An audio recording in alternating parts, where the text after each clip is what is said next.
I dream about Mate every night. Not the vague, blurry kind of dreams that slip through your fingers when you wake up, but the vivid ones.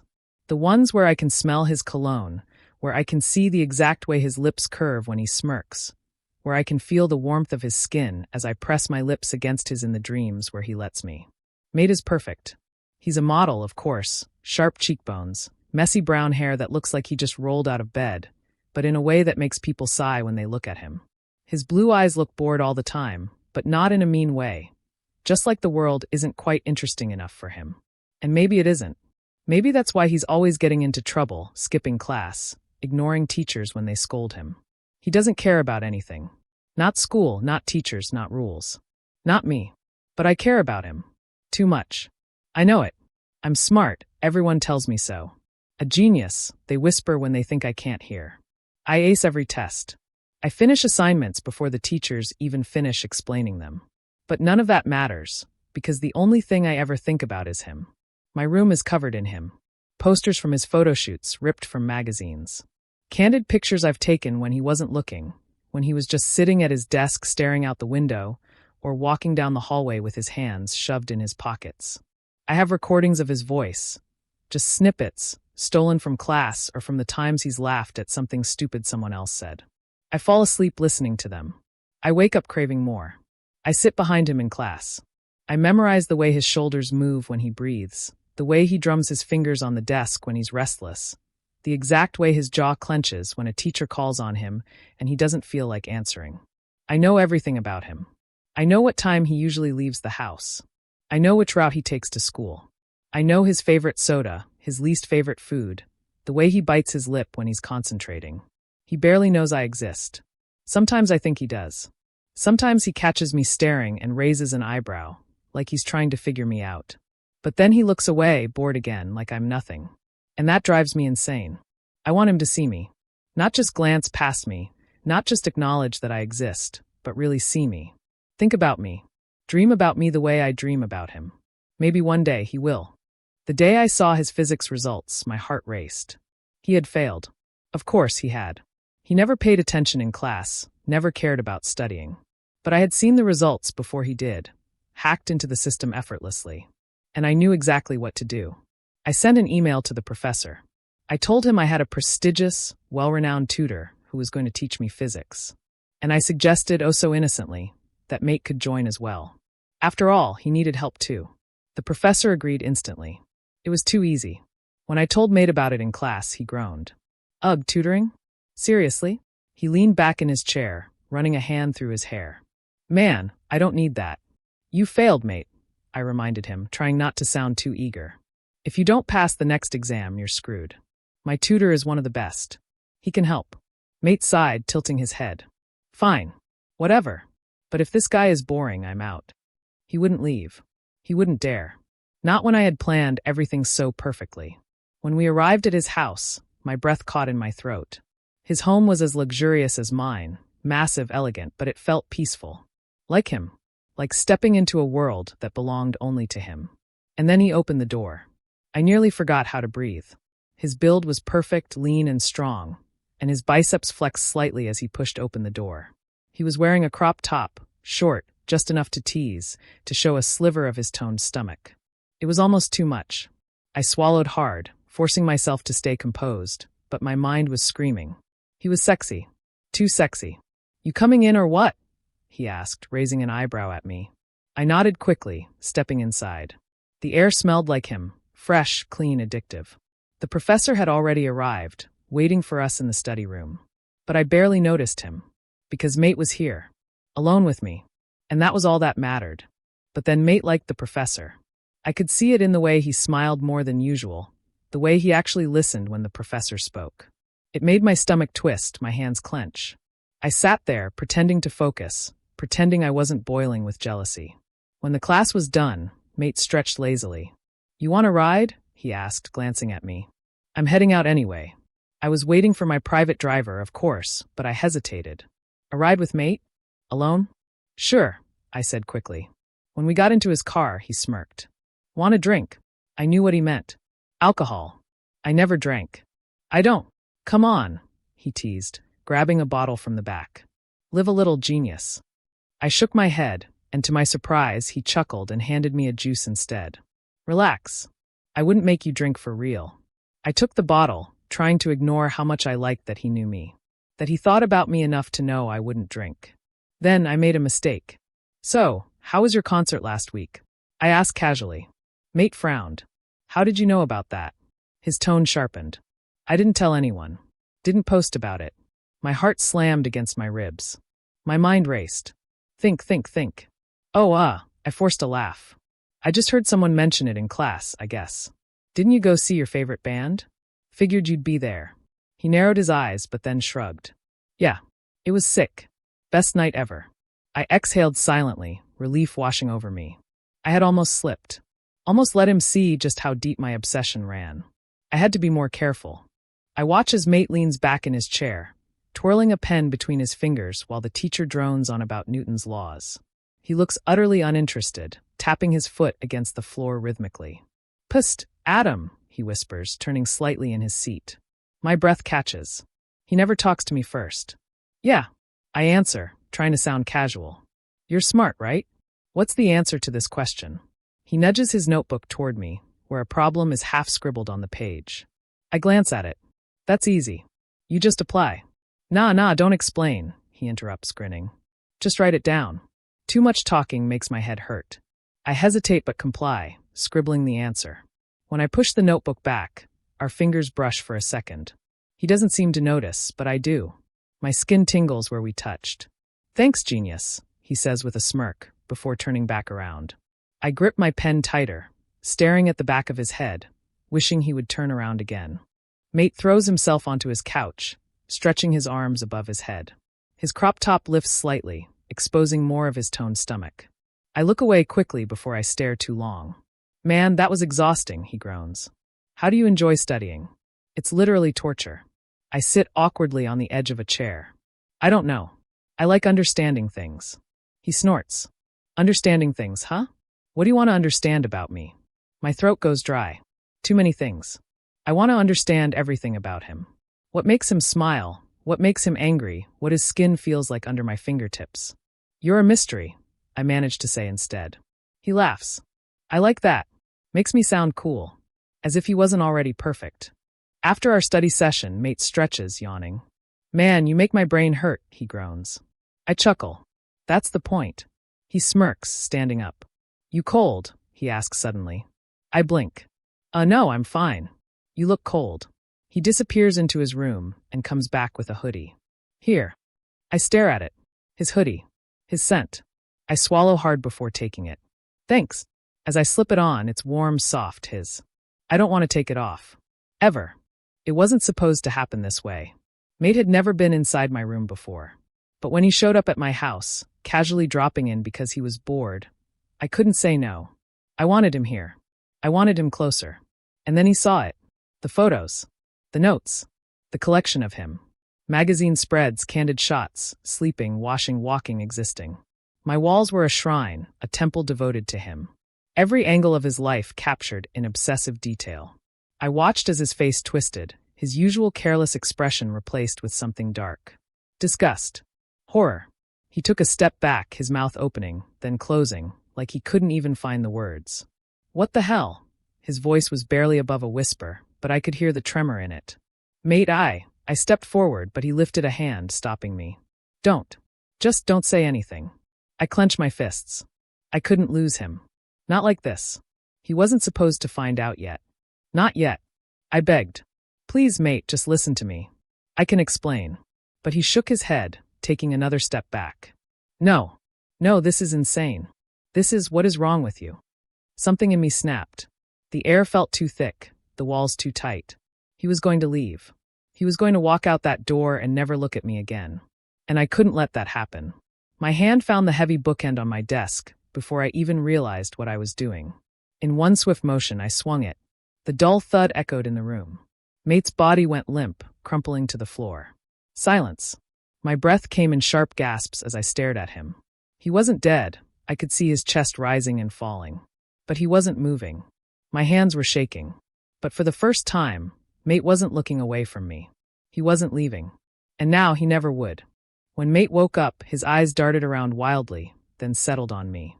There was fear in them. Good. You're awake, I murmured, smiling.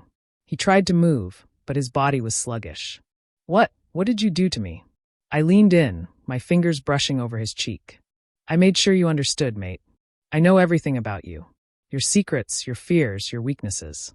You belong to me now. His breath hitched. You're insane. I grinned. Maybe. But if you don't do what I say, I'll make sure everyone knows things about you that you don't want them to. His jaw clenched. He was trapped. And I had won. Finally, after a long silence, Mate whispered, Fine. I'll be yours. My heart pounded with triumph. Good boy. And just like that, Mate became mine.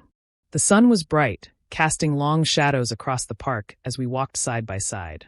It was the first time I'd let Mate out of the confines of the house since the night I claimed him.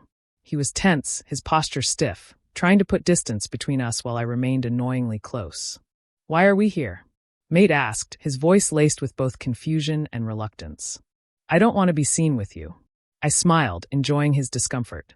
You're with me now, Mate. We're going to enjoy the outside world together, whether you like it or not. His jaw tightened, and he turned his head away from me, his gaze lingering on the people around us. His eyes narrowed, clearly uneasy with the idea of anyone knowing about our connection. You know, I began, stepping closer. I could have made sure no one saw us. But I think it's time the world knew who you belong to. They'll talk. They'll wonder. He clenched his fists at his sides, his breathing quickening. He wasn't looking at me now, but I could feel the tension in the air, thick and suffocating. I didn't agree to this, Mate muttered, though his words lacked conviction. He knew he didn't have a choice. I never wanted this. I caught his wrist, pulling him to a stop. He froze, looking at me, his eyes defiant yet uncertain. You're mine now, Mate. There's no going back, I said, my voice low and firm. And you're going to learn to like it. Or at least pretend. People will expect us to act like a couple. You can either play along, or I'll make things even more uncomfortable for you.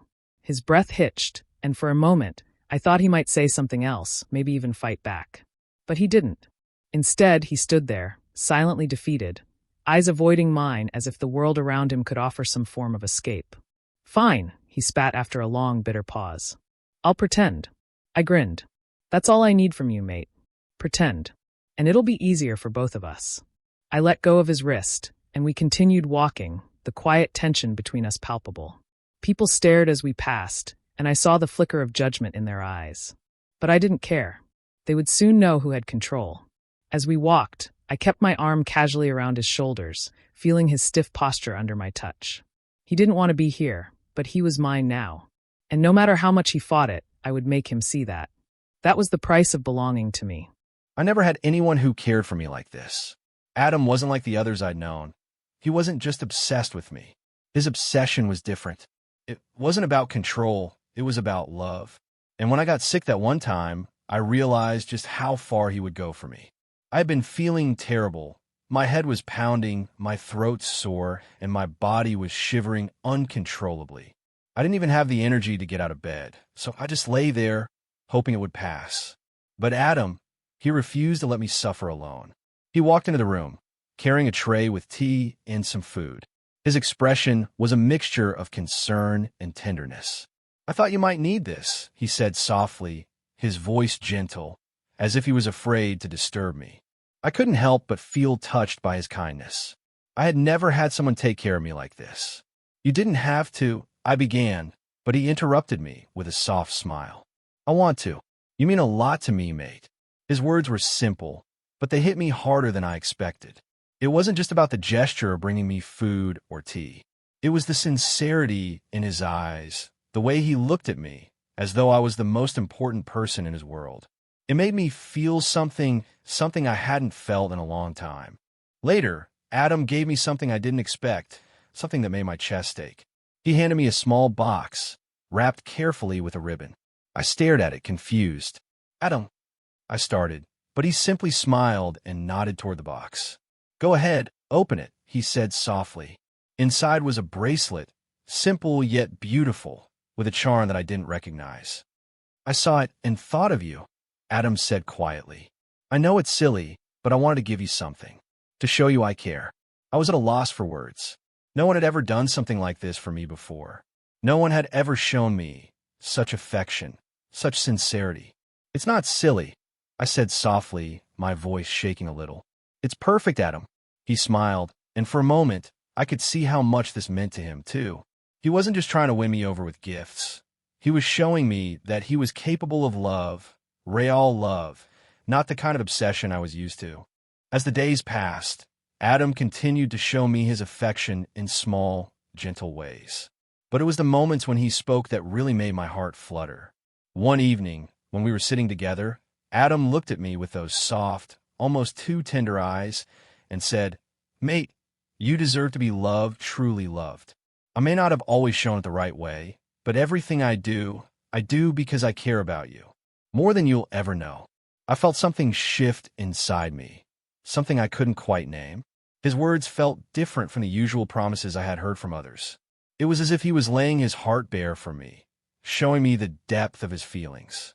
I never had anyone who cared about me like this, I admitted quietly, my gaze lowered to my hands. I never had a boyfriend who took care of me like you do. Adam's hand gently cupped my cheek, lifting my head so that our eyes met. I care about you more than you realize, mate.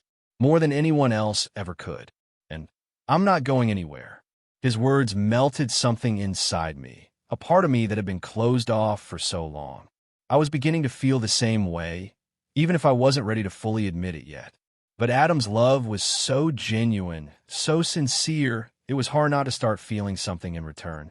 It wasn't long before I began to realize something I hadn't expected. Despite my resistance, despite the barriers I'd built up, I was starting to feel something for Adam too. It wasn't just his gestures of kindness, his gifts, or even his words. It was how he made me feel safe, how he made me feel like I mattered. One night, we sat outside under the stars, and for the first time in a long time, I let myself relax around him. I leaned back against him, feeling the warmth of his body against mine. "I never thought I'd be with someone like you," I said quietly, staring up at the sky. "You're nothing like I expected."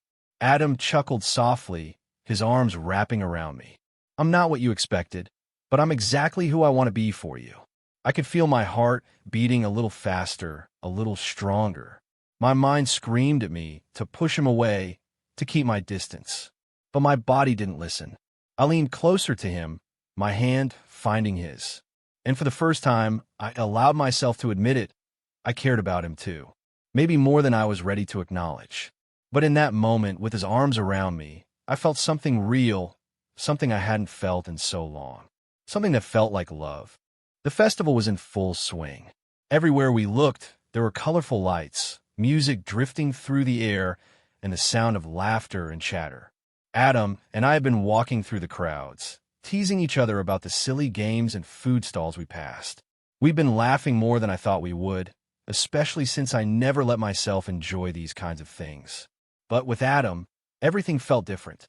"Bet you can't win that game," Adam challenged, his grin wide as we passed by a booth with a ring toss.